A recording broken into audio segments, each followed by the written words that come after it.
Hello, അസ്സലാമു അലൈക്കും. നമുക്ക് നാട്ടുമാങ്ങ കൊണ്ട് മാത്രമല്ല കേട്ടോ, ആരുള്ള മാങ്ങ വെച്ചിട്ട് നമുക്ക് മാമ്പഴ പുളിശ്ശേരി ഉണ്ടാക്കാം കേട്ടോ. നല്ല നാടൻ രുചിയിൽ നമുക്ക് ഉണ്ടാക്കിയെടുക്കാം. ഇനി നാട്ടുമാങ്ങ ഇല്ലെന്ന് വെച്ച് ആരും വിഷമിക്കേണ്ട.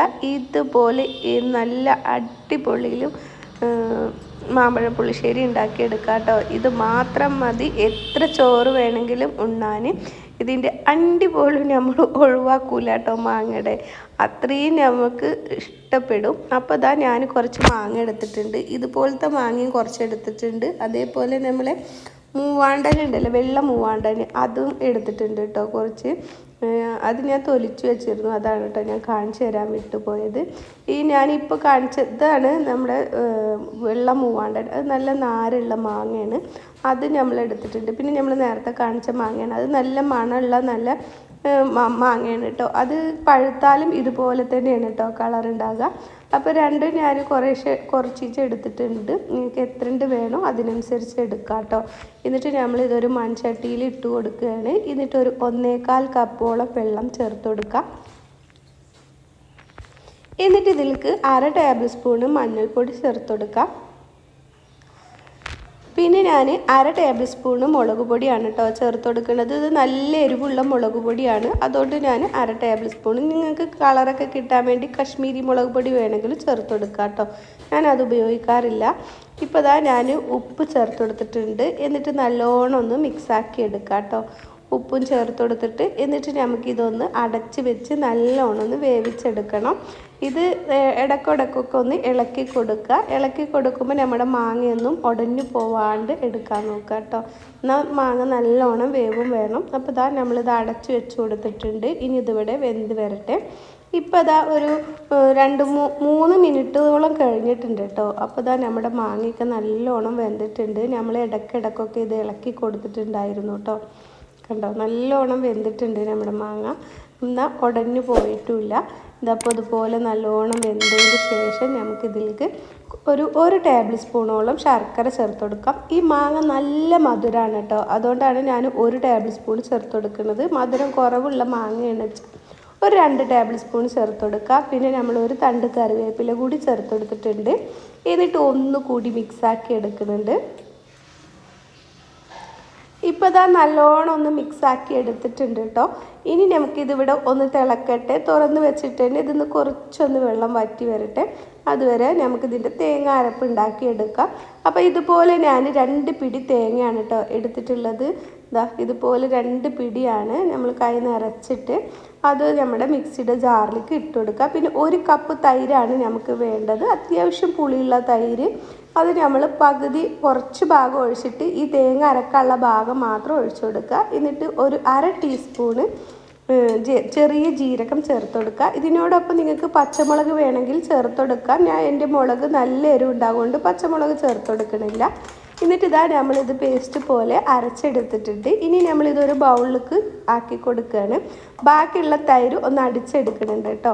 കട്ടകളുണ്ട്, അപ്പോൾ അതൊന്ന് അടിച്ചെടുത്തിട്ട് വരാം. അപ്പോൾ അതാ അടിച്ചെടുത്തത് കൂടി നമ്മുടെ തേങ്ങയിലേക്ക് ഒഴിച്ചു കൊടുത്തിട്ട് നല്ലോണം ഒന്ന് മിക്സാക്കി എടുക്കുന്നുണ്ട്.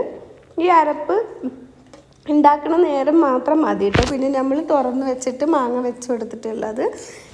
അപ്പോൾ ഇതാ നമ്മുടെ മാങ്ങ ഇവിടെ റെഡി ആയിട്ടുണ്ട്. ഇനി നമുക്കിതിലേക്ക് അരപ്പ് ചേർത്ത് കൊടുക്കാം. പിന്നെ ഇപ്പോൾ തന്നെ നിങ്ങൾക്ക് വേണമെങ്കിൽ 1 ടീസ്പൂൺ നെയ്യ് വേണമെങ്കിൽ ചേർത്ത് കൊടുക്കാം കേട്ടോ. ഞാൻ ഇപ്പോൾ ചേർത്ത് കൊടുക്കണില്ല, താളിച്ചെടുക്കുമ്പോൾ മാത്രമാണ് കേട്ടോ നെയ്യിൽ താളിച്ചെടുക്കുന്നത്.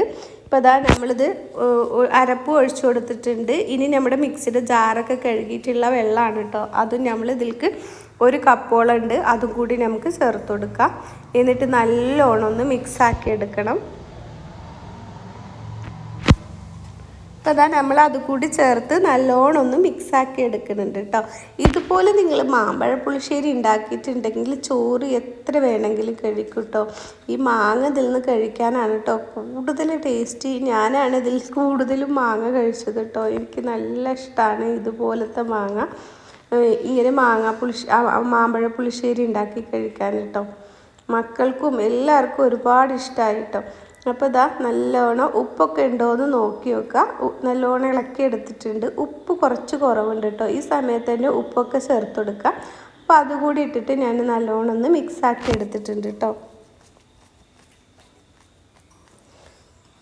അപ്പോൾ ഇനി നാട്ടുമാങ്ങ ഇല്ല എന്ന് വെച്ചിട്ട് ആരും മാമ്പഴ പുളിശ്ശേരി ഉണ്ടാക്കാണ്ടിരിക്കേണ്ട.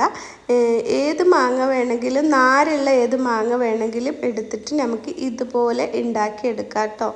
പിന്നെ അപ്പോൾ നമ്മളിതൊന്ന് അടച്ച് വെച്ച് ഈ അരപ്പൊന്ന് തിളച്ച് വരട്ടെ. നല്ലോണം തിളച്ച് വരണ്ട, ഒന്നിങ്ങനെ തിള വന്നാൽ മതി കേട്ടോ. നല്ലോണം തിളച്ചിട്ടുണ്ടെങ്കിൽ നമ്മളെ പിരിഞ്ഞു പോകും നമ്മുടെ തൈരും തേങ്ങയൊക്കെ. അപ്പോൾ ഒന്നിങ്ങനെ തിള വരാണ്ട സമയമായാൽ മതി. കണ്ടല്ലോ, ഇതുപോലെ താണ്ടോ സൈഡിൽ നിന്നൊക്കെ തിള വരുന്ന സമയമായിട്ടുണ്ട്. എന്നിട്ട് നല്ലോണം ഒന്ന് മിക്സാക്കി എടുക്കാം. ഇപ്പോൾ തന്നെ നമ്മുടെ അരപ്പും ഒക്കെ വെന്തിട്ടുണ്ടാവും കേട്ടോ. കൂടുതൽ നേരം ഒന്നും വെച്ച് കൊടുക്കണ്ട, നമ്മൾ അടച്ച് വെച്ചതുകൊണ്ട് അതൊക്കെ വെന്ത് വന്നിട്ടുണ്ടാകും. അപ്പോൾ അതാ നല്ലോണം മിക്സാക്കി നമ്മൾ ഫ്ലെയിം ഓഫ് ആക്കിയിട്ടുണ്ട്. ഇനി നമുക്കിതൊന്ന് താളിച്ചെടുക്കണം. അപ്പോൾ ഞാനൊരു പാൻ വെച്ചിട്ട് നെയ്യ് ഒഴിച്ചു കൊടുക്കുന്നുണ്ട് കേട്ടോ. 1 ടേബിൾ സ്പൂൺ നെയ്യാണ് എടുത്തിട്ടുള്ളത്. നിങ്ങൾക്ക് മൊത്തത്തിൽ നെയ്യ് വേണ്ടാന്നുണ്ടെങ്കിൽ കുറച്ച് വെളിച്ചെണ്ണയും നെയ്യും കൂടി എടുക്കാം. എന്നിട്ട് ഒരു 1/4 ടീസ്പൂണോളം ഉലുവ ഇട്ടിട്ടൊന്ന് പൊട്ടിച്ചെടുക്കുന്നുണ്ട്. അത് പൊട്ടി വരുമ്പോൾ കുറച്ച് കടുക് ഇട്ട് 1 ടീസ്പൂൺ കടുക് ഇട്ടൊന്ന് പൊട്ടിച്ചെടുക്കാം. പിന്നെ നിങ്ങൾക്ക് ചെറിയ ഉള്ളി വേണമെങ്കിൽ അതും കൂടി ഒന്ന് വഴറ്റിയെടുക്കാം കേട്ടോ. ഞാൻ ചെറിയ ഉള്ളി ചേർത്തെടുക്കണില്ല, വറ്റൽമുളകും കറിവേപ്പിലയും ചേർത്ത് കൊടുക്കുന്നുണ്ട്. എന്നിട്ട് നല്ലോണം മിക്സാക്കിയിട്ട് നമ്മുടെ ഈ മാമ്പഴ പുളിശ്ശേരിയിലേക്ക് ഒഴിച്ചു കൊടുക്കാം കേട്ടോ. ഇപ്പോൾ ഇതാ നല്ല രുചികരമായ മാമ്പഴ പുളിശ്ശേരിയാണ് കേട്ടോ.